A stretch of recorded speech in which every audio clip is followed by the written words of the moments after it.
So guys, welcome to my channel. একটা ছোট্ট blog তোমাদের সাথে শেয়ার করতে চলেছি। আজকে আমি যাচ্ছি একটা সিনেমা দেখতে। সিনেমাটা বাংলাদেশে ব্লকবাস্টার হিট করে গেছে এবং বাইরের দেশেও হয়েছে। আমাদের কলকাতাতে রিলিজ করার পরে আমি সিনেমাটা দেখতে যাচ্ছি, যেটা তুফান সিনেমাটার নাম। শাকিব খান, মিমি চক্রবর্তী এরা আছে। তো সেটা দেখার জন্য আমি গিয়েছিলাম স্টার থিয়েটারে, যেটা হাতিবাগানে আছে। তো এখানে আমি তোমাদের সাথে সেটাই বলছিলাম, বাট আমার ভয়েসটা ঠিকঠাক আসেনি বলে আমি তোমাদের সাথে সেটা শেয়ার করতে পারিনি। আর এখানে আমি রাস্তায় বেরিয়ে গেছি অলরেডি। তো আমি এখানে টিকিট কেটে নিয়েছিলাম 125 টাকা দিয়ে, ব্যালকনি সিট। এখন আমি হলের ভেতরে ঢুকে যাচ্ছি। সন্ধ্যে 6টা থেকে শো টাইম ছিল, আর আমি আর আমার হাজব্যান্ড দুজনেই গিয়েছিলাম।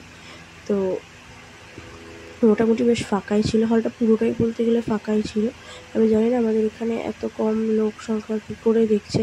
সিনেমাটা বেশ ভালো হওয়ায় আমার ভালো লেগেছে, যে সিনেমাটা খুবই ভালো হয়েছে। তো আরও কিছু মানুষের দেখা উচিত, আমি এটাই তোমাদের বলবো। আর বিয়ের ঠিক 1-1.5 বছর পরে এই ফার্স্ট টাইম গেলাম সিনেমা দেখতে। খুব ভালো লাগলো সিনেমাটা। আর আমি তো মেনলি গেছিলাম দুষ্টু কোকিল শোনার জন্য। দুষ্টু কোকিল গানটা যেভাবে হিট করেছে আর ভাইরাল হয়েছে, ও মাই গড, দারুণ।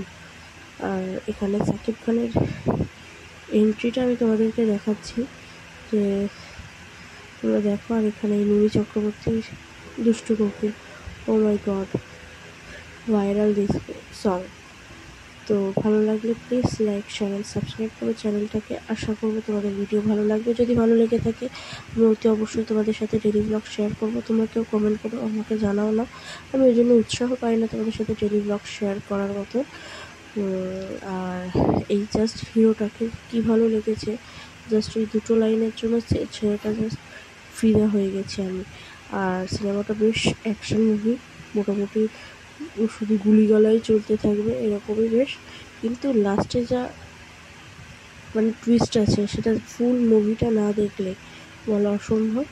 So tata, bye bye.